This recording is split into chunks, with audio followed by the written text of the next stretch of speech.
안녕하세요. 동숙의 성도 여러분, 반갑습니다. 기쁨의 주님이 우리와 함께 하십니다. 우리와 함께 하시는 주님을 찬양합니다. 기도합시다. 하나님 감사합니다.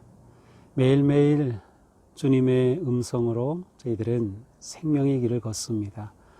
오늘도 주님의 말씀을 사모하는 저희들의 심령에 하나님의 말씀이 단비와 같이 내려 우리가 그 말씀 생명의 양식 삼아 오늘도 말씀의 길을 걷게 하여 주시옵소서. 예수님 이름으로 기도합니다. 아멘. 자, 오늘 말씀은 역대하 10장 전체입니다. 1절부터 19절까지입니다. 오늘 말씀은 제가 그냥 1절부터 이렇게 쭉 보면서 설명하도록 하겠습니다. 자, 10장 1절입니다. 르호보암이 세겜으로 갔으니 이는 온 이스라엘이 그를 왕으로 삼고자 하여 세겜에 이르렀습니다라. 자, 르호보암이 등장합니다. 르호보암. 어제 봤던 맨 마지막 절에 르호보암이 등장했어요. 어제 마지막 절 이렇게 되었죠. 솔로몬이 조상들과 함께 잠에 아버지 다윗성에 장사되고 그의 아들 르호보암이 대신하여 왕이 되니라. 르호보암이 대신하여 왕이 되니라. 그리고 이제 오늘 1절 르호보암이 이제 세겜으로 갔습니다. 이 세겜은 이스라엘 그 북쪽에 약 65km 좀 떨어진 북쪽에 있는 곳인데 이스라엘 역사에 있어서 이스라엘의 신앙적으로 볼 때 굉장히 중요한 곳이었습니다. 왜냐하면 이 세겜에서 아브라함이 처음으로 하나님께 제단을 쌓은 것이 바로 이 세겜입니다. 그리고 요셉이 죽은 후에 이제 그의 뼈가 묻힌 곳도 바로 이 세겜이라고 하는 곳이죠. 또한 그 여호수아가 그 가나안 땅을 정복하고 12지파에게 땅을 다 분배하고 그리고 이제 마지막 죽기 전에 온 이스라엘 백성들을 세겜에 모아놓고 언약 갱신을 새롭게 또 하였어요.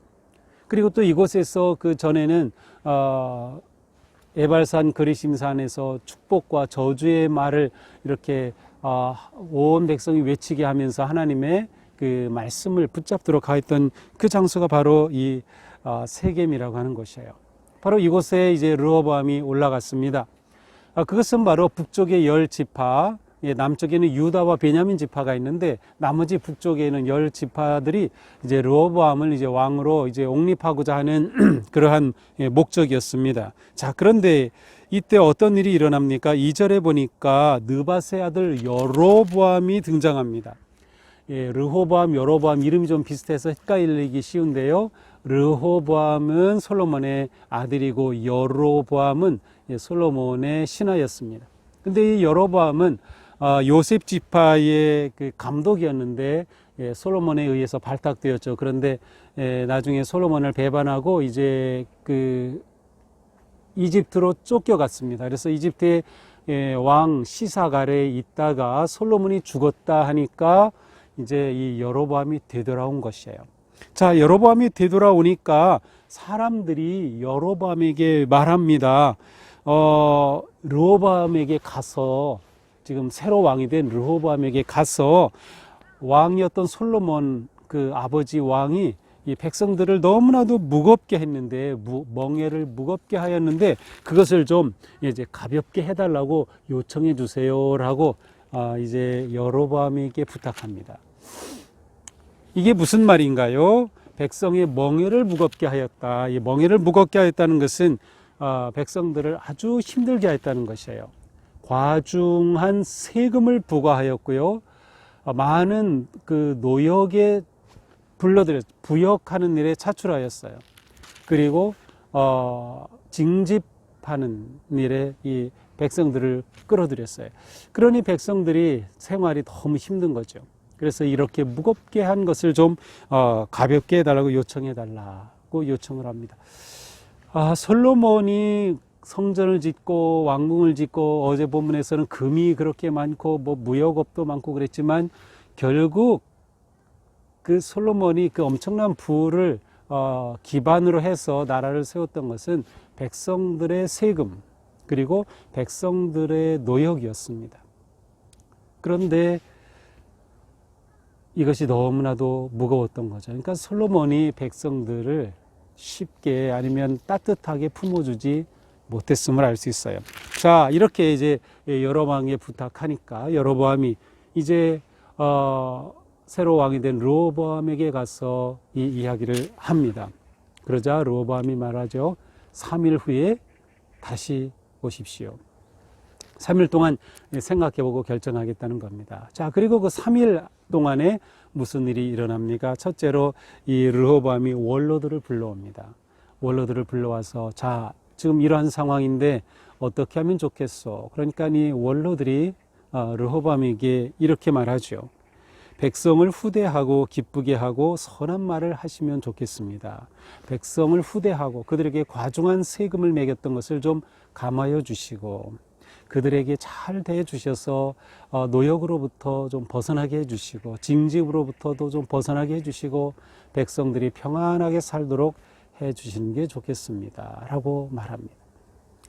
자, 그러고 나자 이 르호보암이 마음에 들지 않았던 것 같아요. 그래서 이번에는 자기와 비슷한 나이 또래의 젊은 사람들을 또 불러드립니다. 그리고 그들에게도 똑같이 물어봅니다. 자, 어떻게 하면 좋을까? 그러자 이들의 대답은 정반대입니다. 13절에 보니까 포악한 말로 대답하였다. 오히려 솔로몬이 했던 것보다 더 강하게 해야 된다고 말합니다. 어떻게까지 표현합니까? 가죽 채찍으로 아버지가 그렇게 했다면 나는 전갈 채찍을 사용할 것이다. 너희 멍에를 무겁게 했다면 나는 더 무겁게 하겠다. 이렇게 하라는 것이죠. 르호보암은 누구의 말을 들었을까요? 불행하게도 원로들의 말이 아니라 젊은 신하들의 말을 들었습니다. 그리고 백성들에게 아니다. 나는 오히려 더 무겁게 하겠다.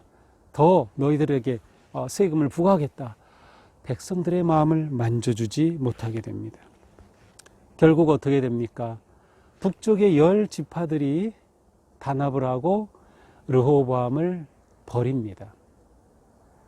그러니까 르호보암은 이스라엘 12지파의 왕이 되었는데 12지파를 다스리지 못하고 아래에 있는 2지파 유다와 베냐민 지파만 딱 맡게 되고 나머지 10지파는 맡지 못합니다. 그러면 10지파는 어떻게 됩니까? 바로 아까 봤던 여로보암이라는 신하 있었죠. 여로보암이 북쪽 이스라엘의 새 왕, 북이스라엘의 초대 왕이 되는 거죠. 이렇게 해서 이스라엘이 분열되는 그러한 불행한 사건이 바로 오늘의 말씀입니다. 이런 상황에서 르호보암은 이 상황을 좀 해결해 보려고 하도람이라고 하는 신하를 급히 북쪽으로 보내죠. 중재자로 보냈지만 오히려 그 북쪽 10지파는 이 하도람을 잡아 처형하고 맙니다. 이스라엘의 분열의 비극적인 사건이 이렇게 시작이 된 것입니다. 자, 오늘 말씀을 보면서 우리는 좀 몇 가지를 생각해 볼 수 있어요. 첫째로 하나님만이 진정한 왕이시다. 이 땅의 왕들, 이 땅의 통치자들, 이 땅의 지도자들이 기억해야 할 것은 하나님만이 진실한 왕이시다. 그래서 하나님의 뜻을 찾아야 하고 하나님의 말씀을 구해야 하고 하나님의 방식을 찾아야 한다. 처음 하나님께서 앞으로 이제 왕들을 세우기 전에 사무엘에게 이제 말씀하신 그 말씀 가운데 보면 왕을 세울 때 그 왕들은 백성을 보살피는 왕, 백성의 마음을 만져주는 왕, 백성들을 평안하게 해주는 왕이 되어야 한다고 말씀해 주셨어요. 그런데 이 왕들이 그렇게 되지 못하는 거죠.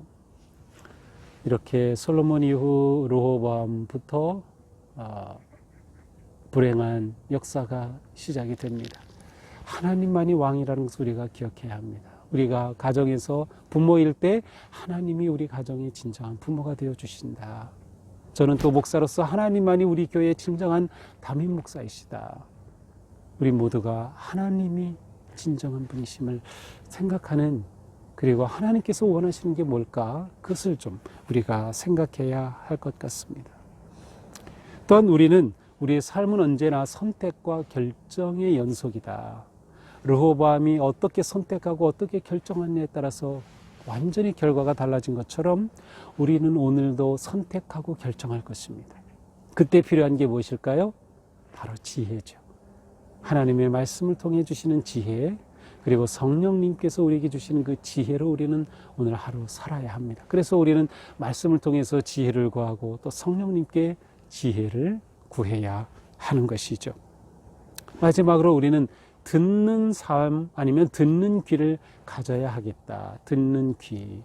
우리의 귀가 사람의 마음을 들을 수 있으면 좋겠어요. 사람의 마음을 들을 수 있는 귀. 그래서 우리 주변에 또 우리 가족들, 우리 자녀들, 또 이 사회에 그 울부짖는 안타까운 소리에 귀를 기울일 수 있다면 그 아픔에 공감하면서 우리가 품어주고 또 힘을 주고 손을 잡고 나아갈 수 있지 않을까. 우리가 이러한 삶을 살아갈 때 비로소 복음은 전파될 수 있을 것입니다. 오늘 우리의 삶이 누군가에게 귀를 기울이는 삶 되면 좋겠습니다. 그래서 그 아픔을 들어줄 수 있고 친구가 되고 또 위로가 되고 또 위에서 기도해 줄 수 있는 그러한 마음으로 오늘 하루 따뜻하게 살아갈 수 있기를 축복합니다. 기도하겠습니다. 하나님, 오늘 저희들은 이스라엘이 남과 북으로 분열되는 그 역사를 살펴보았습니다. 주님, 저희들의 삶에서 오직 하나님만이 왕이심을, 그래서 오직 하나님의 뜻을 구하고 또 하나님의 마음을 구하고 또 하나님께 순종하는 마음을 주시옵소서.